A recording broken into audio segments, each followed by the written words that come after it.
सभी सर लोगों और मैडम लोगों को मेरा नमस्कार और शोभन सिंह जिना यूनिवर्सिटी के सभी बच्चों को मेरा नमस्कार। और जो भी बच्चा ये वीडियो देख रहा है, अगर समझ में आ जाए तो कृपया करके दूसरे बच्चों को बताने की कृपा करें। मैं आपको बताना चाह रहा हूँ, जो अभी एग्जामिनेशन फॉर्म भरे जा रहे हैं उसमें वोकेशनल, माइनर और कोरिकुलर जो सब्जेक्ट हैं वो क्या क्या लगेंगे करके। तो मैं सेकंड सेमेस्टर की से शुरुआत करूँगा। सेकंड सेमेस्टर बीए में जो वोकेशनल कोर्स हैं पूरी यूनिवर्सिटी में लीडरशिप एंड टीम वर्क का लगना है। सेकंड सेमेस्टर बीए की बात कर रहा हूँ, लीडरशिप एंड टीम वर्क लगना है सब जगह। उसके बाद है माइनर सब्जेक्ट। माइनर सब्जेक्ट आपके जो मेजर सब्जेक्ट हैं, मेजर सब्जेक्ट के अलावा आप कुछ भी सब्जेक्ट सेलेक्ट कर सकते हैं। आपके वो मेजर माइनर जो है वो मेजर एक सेम नहीं होने चाहिए। माइनर आप अलग ही चूज़ करना है, मेजर से आपको अलग करना है, लेकिन आपके कॉलेज में वो सब्जेक्ट पढ़ाया होना चाहिए।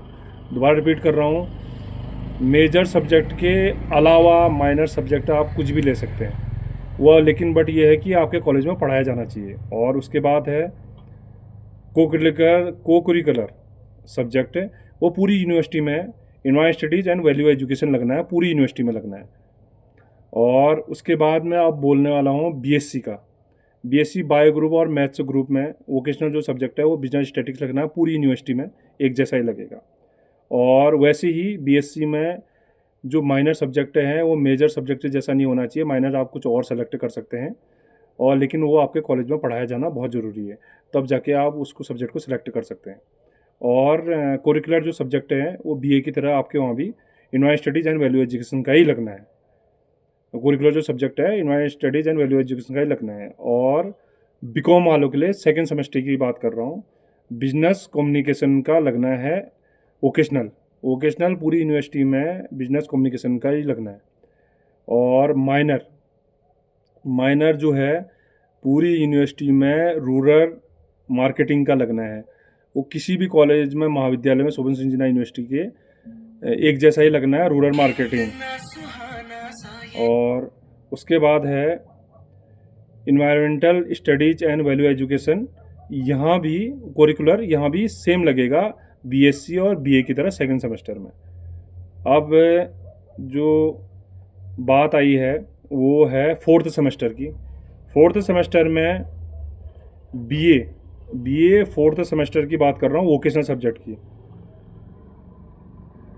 जो आपने सेकंड सेमेस्टर में अगर कोई पेपर नहीं पढ़ा है, जैसे कि leadership and team work, critical thinking and writing, drawing colour studies और फंडामेंटल कंप्यूटर, अगर इनमें से जो सब्जेक्ट आपने नहीं पढ़ा है वो आप सिलेक्ट कर सकते हैं। वोकेशनल कोर्स है, दोबारा रिपीट कर रहा हूँ, इसमें कन्फ्यूजन होगा बहुत ज़्यादा।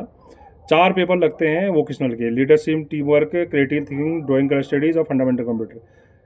चतुर्थ सेमेस्टर वोकेशनल कोर्स में जो पूर्व में 3 सेमेस्टर में ना लिया गया हो, मतलब वोकेशनल 3 सेमेस्टर में ना लिया गया हो, उसको आप यहाँ सेलेक्ट करेंगे जो पहले ना लिया हो।